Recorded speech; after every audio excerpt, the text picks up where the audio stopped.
tell you about the most important players here, and the most important players were John Imlay and Sig Mosley. Okay. And if you look at the community and you see where the tech leaders are today and where they were 10 years ago, 15, 20 years ago, they really emanated from the companies that Sig and his cohort, John Imlay, really helped to create. Right. So when you think about where that tech community really grew in Atlanta, it was largely as a result of the efforts that Sig undertook and that he undertook with his former colleague, John Imlay. Yeah, you would sit back and just say, wow, that seems like ages ago, but we've come so far. Oh, we have come so far. But at the same time, you have companies like Scientific Atlanta with Glenn Robinson. Yeah, yeah. You had NDC. You had a number of other companies that helped bring the community together. What is the story behind Sig Said No t-shirts? Well, I had the reputation of saying no more than I said yes on investments. And so people and companies couldn't figure out when they should come to me to ask me. That's right. Because they didn't know where I would say no early on, Right. or they should wait and talk to everybody else. That's right. But everybody else kept saying, well, what does Sig say?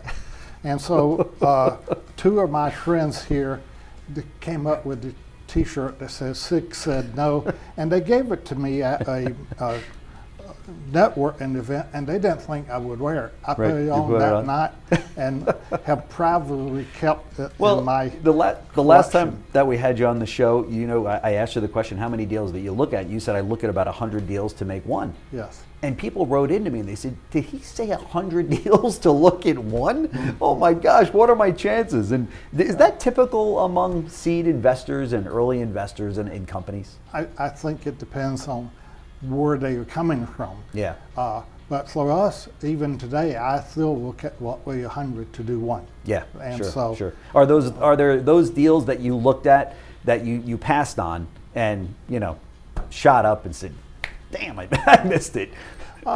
They've been very few that I have any regrets on. So you feel good about the 100 to 1 ratio? Oh yeah, I do. And generally the one I have missed are not necessarily true tech deals. Okay, all right. And that's your deal, the tech deal. And I ought to amplify one thing too. When Sig said no, it was always a professional no. And I'll tell you, one of the things that Sig has done is given back. So I think it's really important when you say no, you explain to them why. Yeah. And I think that's one thing that this community has done a great job of saying is, look, I may not be able to help you. Right. It may not be my dollars that are going into your company. Let me see if I can help you somewhere else. And Sig's done a remarkable job of that. Yeah, there's no question. I did hear that from a number of people that said just that. So a number of people actually that sent me an email that said Sig said no to me. So they said maybe we should come up with another T-shirt that said Sig said no to me on my company. But nevertheless, they did say you were very professional, did give them good advice over it. And that's what a lot of entrepreneurs need. You've got to go through so many no's to find that yes, right? I mean, it's just the chances of coming out, making a presentation, and then 5 people say, yeah, we're in. It's just slim and none, right? Yeah, it's just not realistic. Really is. Yeah. These days, it seems that there are more successful founders, right, reinvesting that capital into companies right here. We talked a little bit about it, but talk to us about that. Yeah, we definitely see a lot more of it now than we did in the early days. You look at Ben Chestnut at MailChimp. Yeah. You look at the 2 founders of Cabbage. They both are giving back. Yeah. And so, Tom Noonan had been he has set a great example when he and Chris Klaus came out of ISS. They both have given back tremendously. So we see a lot more of it now. I want to bring this next question up because I think it's so vitally important. We're seeing more funds dedicated to companies led by diverse founders, and that's so exciting to see, especially being in Atlanta, right? I mean, we should lead this in the nation. And so how does this also benefit the Atlanta tech scene overall, and what impact does this have? I mean, it's just great to see minorities that are landing these deals to be able to start their companies and take it to the next level.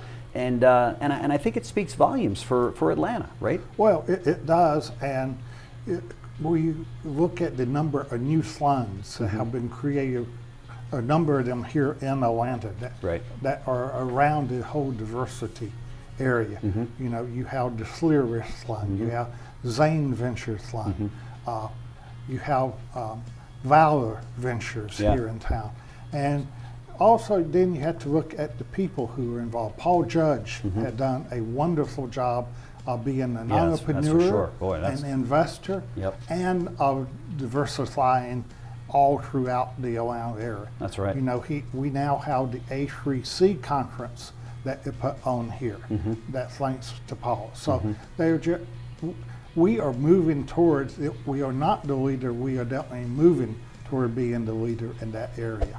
In addition to the Russell Center, what are some of the institutions that you identify out there? Well, you'd have to start with Georgia Tech, first of all. Yeah. Because without Georgia Tech, there really would not be a tech scene here in Atlanta. So if you fast forward, or if you look back historically, the impetus in terms of Georgia Tech with ATDC as an organization to really have the vision to say that Atlanta has all of the ingredients to be a successful tech hub was really the foundation. And then you look at people like, Sig Mosley, who really is called the grandfather, not because of his age, but because of experience and expertise, That's right. but of technology, because he was one of the early investors that had that vision. And then if you couple that with other academic institutions, everything from Emory right now, which is certainly in healthcare industry, FinTech, if you go to Clark Atlanta University or any of the HBCUs there as well. So Atlanta has had a really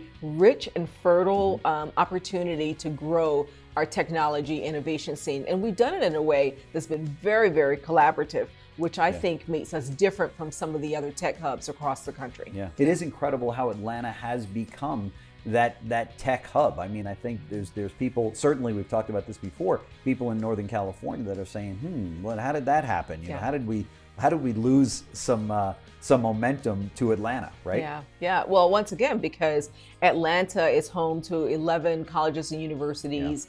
We have the largest concentration of Fortune 500 headquarters here. We have a temperate climate. If you look at cost of living, your runway as an entrepreneur is going to last longer than it would, say, in Silicon Valley or maybe in Boston, where it's much more expensive.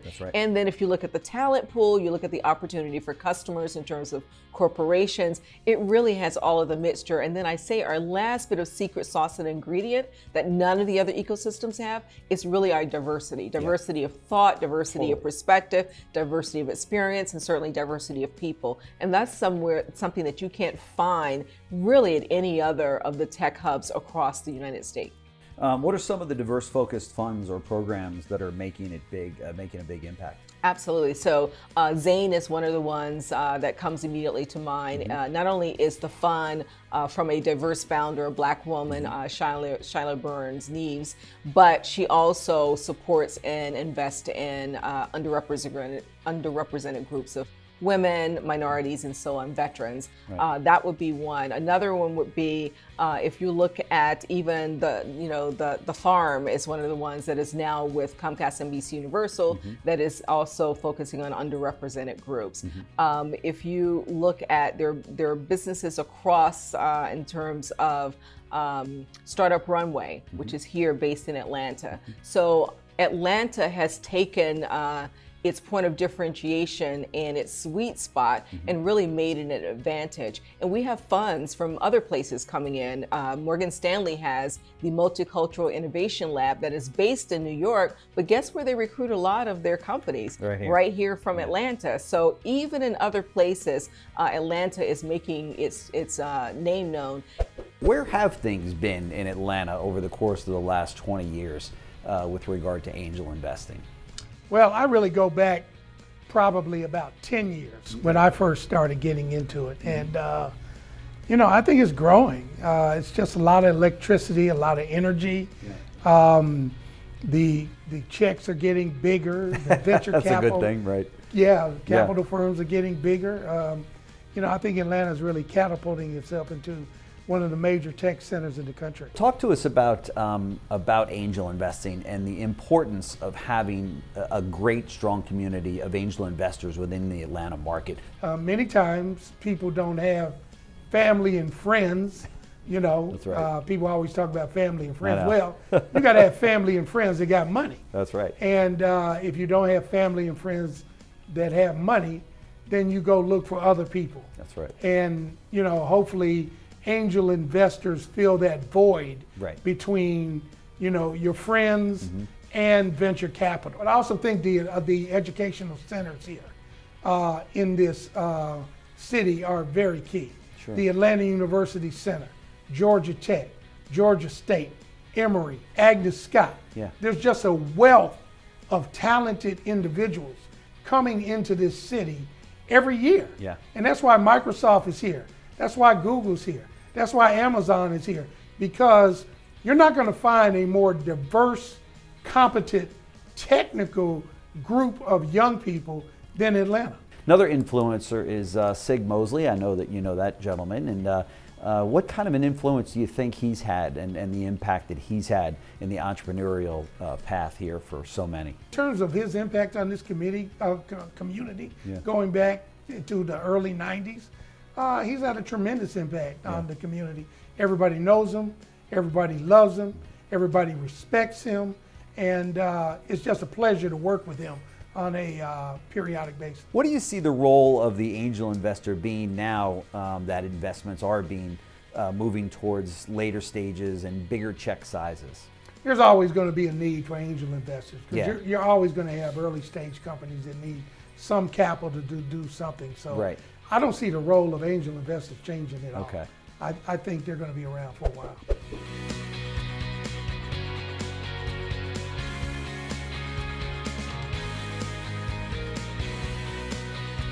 This has been a JBF Business Media production.